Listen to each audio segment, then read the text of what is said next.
Alrighty. It's been a pretty wild 24 hours. There's a lot of discourse around these Pokemon games, and the conversations have gone pretty much as I expected them, to be honest. Some of them almost verbatim to what I said in my last video. Now, to answer some questions up front and clear some misconceptions, the fact that Nintendo is reselling FireRed and LeafGreen is not what is bad. Right, like everybody's up in arms because they're like, people have been asking for Virtual Console and the chance to buy all these games for so long now. Why are they complaining now that Nintendo is selling them?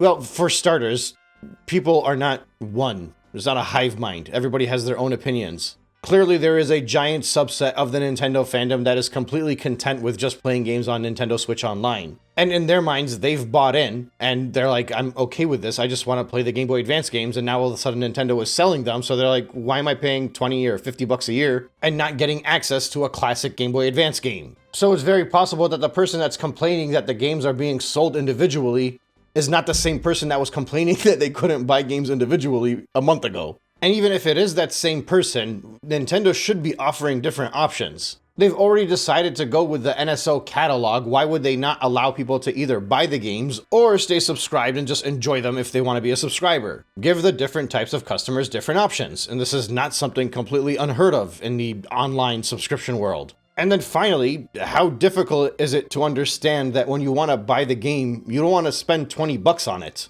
That is overpriced for what you are buying. Like, why can't people wrap their head around that concept? Like, if you're subscribed to, I don't know, Netflix, and there was a specific movie that you wanted to buy, and then Netflix was like, okay, well, hang on a second, since everybody wants to buy this movie, instead of, including it in our streaming service for whatever they're at now, 20 bucks a month, since people want to buy this game so badly, we're going to pull it off of Netflix, we're not going to include it in the streaming service, and we're going to sell it to everybody for $70. Naturally, people would be up in arms. They're like, why would I pay 70 bucks to watch a single movie? I don't care if I own it or not, just include in the subscription. Or sell it at $20. And in that scenario, Nintendo fans would be like, what do you mean? 70 bucks is not bad. If you were a subscriber, you'd be paying 240 bucks a year on Netflix, and instead you could just watch the single movie for $70. Like, you kind of understand it here? The issue is multi-layered. If you're going to have people subscribe to Nintendo Switch Online with the expectation that they would have access to the Game Boy Advance library, then you should be including Game Boy Advance games into that subscription. If you want to sell those games, you should not be including it on the subscription anymore. Rather, you should just give people an option to buy it. And if you are going to sell those games, the price that you're going to sell those games at should be at a reasonable price. And Nintendo, on every step of that multi-step scenario, has screwed up, has done something anti-customer, has been greedy as hell. People are not complaining for the sake of complaining, and they're not laughing at Nintendo for the sake of laughing at Nintendo. They are thinking about this very logically. Think about all of the different classic collections that have been re-released and the prices that they've come re-released at, and all of the additional features and the additional work that's been done in those classic collections that were released to the public. Games from the same era, from the same console as Pokémon FireRed. And then compare it to what Nintendo is doing, and you realize that the price does not match up. But in fairness, this is not unexpected. This is being sold to Pokemon fans who are, most of them, not even part of the general discussion that happens online. But within the online gaming community, there is an understanding, because these are the most passionate people since it's their hobby and they watch videos of it online and have discussions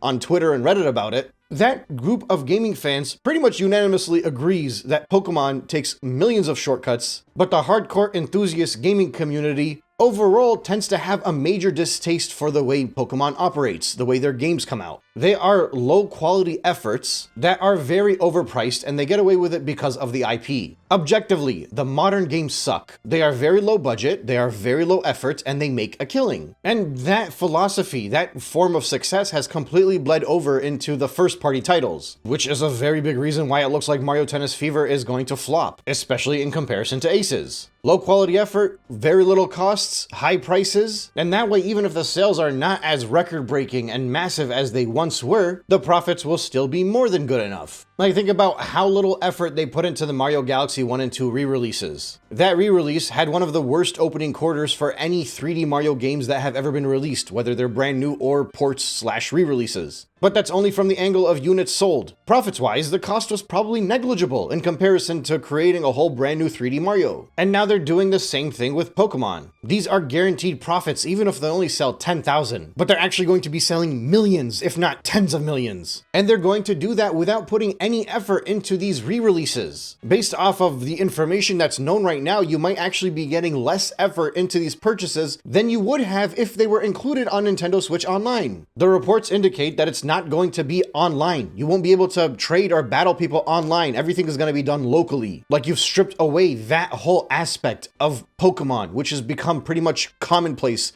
for every single mainline Pokemon game in the last 2 decades. It doesn't look like anything was cleaned up or spruced up to make it look a little bit more fresh. Nothing was really touched up. No efforts put in to make it look like a little bit of a more modernized sprite-based game. Yeah, I'm not talking about like reaching Octopath Traveler levels, but you've seen some of these 16-bit inspired modern games that just look gorgeous. Like, they didn't do anything to brush it up to make it look like those, nor are they including any like enhancements that would have pretty much been easy to include, like widescreen, for example. Like, you're going to be playing this on a 16:9 screen, the Game Boy Advance is not going to fit the whole screen. That's very easy for them to fix. Most ROM hacks fix that with very minimal effort. You know, when the game was initially sold and everyone bought it, there were multiple languages. You couldn't buy the same one for a different language. How easy it would have been to just have those options all on a single cartridge with how small the game is and how old it is, or like with a single purchase if you're buying it digitally. You're going to make people that want multiple language have to purchase multiple copies. But again, it's not even about that. It's just the lack of the simplest of efforts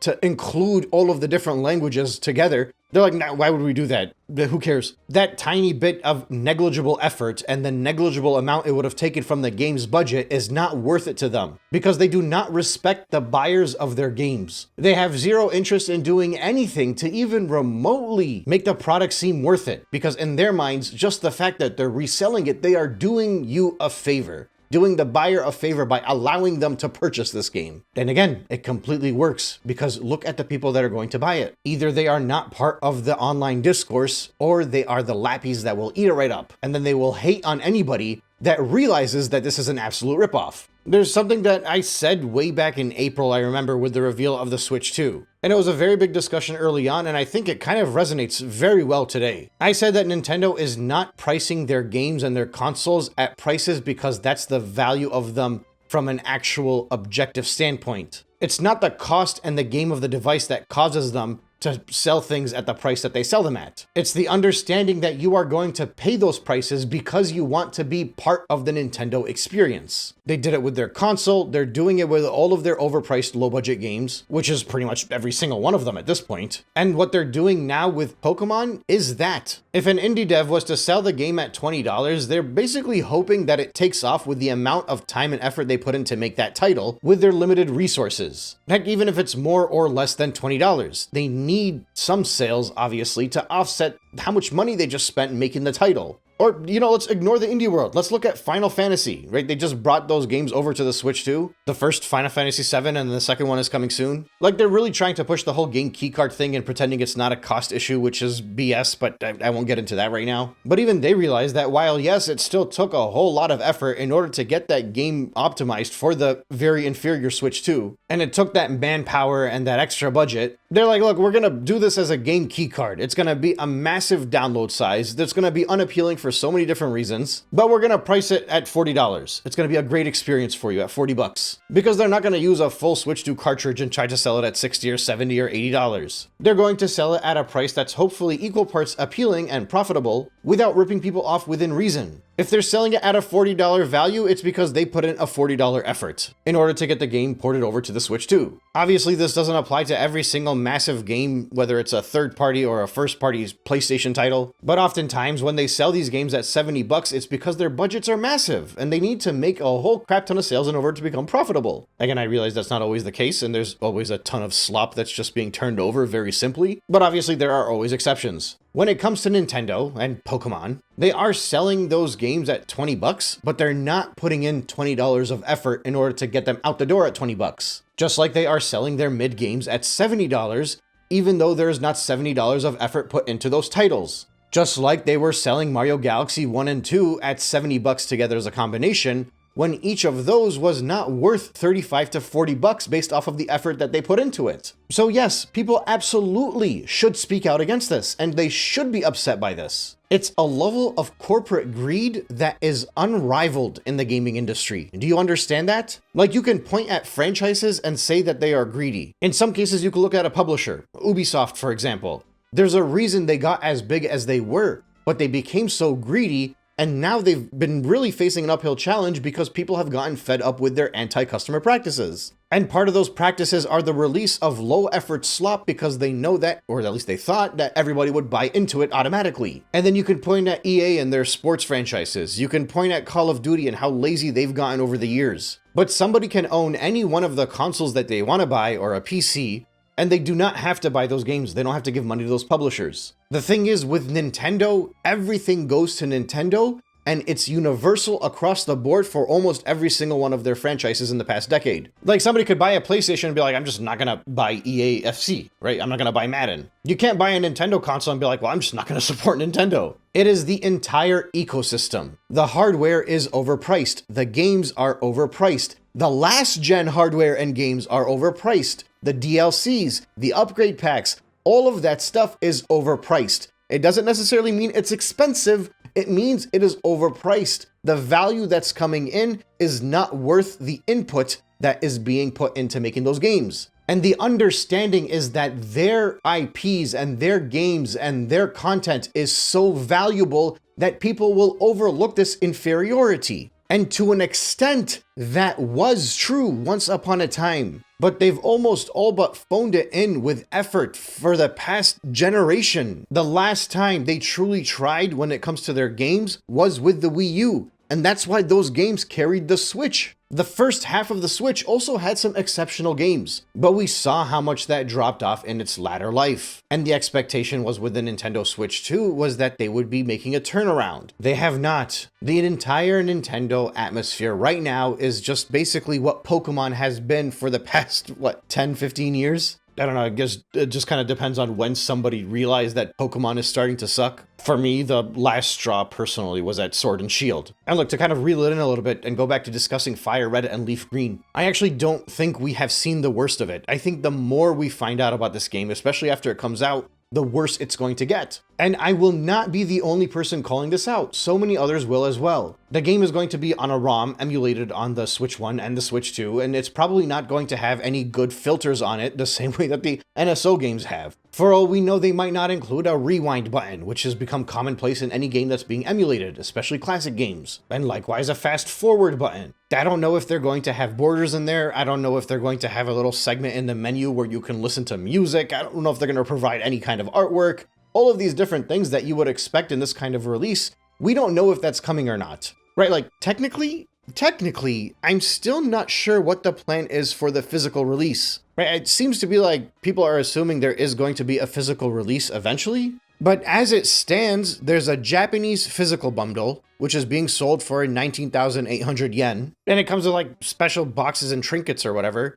But even then, there's no cartridge in there. It's being sold as a code in the box with this collection. So, I keep saying include everything on the cartridge, but there might actually not be a cartridge here. It might just be a digital download. And who's to say that if they do decide to eventually sell both games on a single cartridge, which again, I don't know if there's any plans for that yet, they don't pull a Mario Galaxy 1 and 2 and require you to buy both copies of the same game on a single cartridge. Like, there's no guarantee here that they're going to be like, hey, you can buy either Pokemon Red or Pokemon Green for $20 if you want a physical game. They might pop up if they bring physical. Again, we don't even know if this is a thing, but they might pop up and be like, hey, if you're gonna buy the bundle, you have to pay 50 bucks, and it includes this little booklet in there, for example. There's all these different stuff that are still unknown to this day, including the use of Pokemon Home, which was initially on the website saying that it might be included, and then eventually the part about Pokemon Home was taken off of the website. So did they remove it intentionally because they want to surprise people later, or were they like, oh crap, we can't let them think they're going to use Pokemon Home because we're not going to have that on there? Like, this is shaping up to be a release that's probably going to have a lot more problems than we know of right now, which of course is going to end up being part of the discourse in a few weeks from now when we do find out that information. That doesn't mean that the game is going to end up failing. It's going to do very well. It might actually sell significantly more than most people expect, because for a whole lot of casual gamers, it's gonna be a no-brainer to just drop 20 bucks on this. Especially because it is a Switch 1 game, so it's not even like it's hidden behind the $500 Switch 2. But as we've seen so many times in this gaming industry, The success of a title is not always an indication that something is valuable or worth it. It's just a sign that there are enough people out there that don't pay that much attention. And again, that is why there is such a clear divide between the most passionate gamers in the online discourse around these franchises that are completely ripping people off, in comparison to the casual audience that, quite frankly, they just don't know any better. They don't care to know any better. It doesn't necessarily mean that they are wrong for enjoying what they enjoy and buying what they buy, but that's a very big reason why the online discourse often does not match up with the sales numbers. The reality is the enthusiast crowd is a small minority of the greater gaming world. And the greater gaming world plays Fortnite, EAFC, Call of Duty, Madden, NBA, and Pokemon, and it is not a coincidence that complaints about every single one of those games and those franchises tend to overlap with one another. In any case, that is all I got for tonight. Thank you so much for listening, and I will catch you on the next one.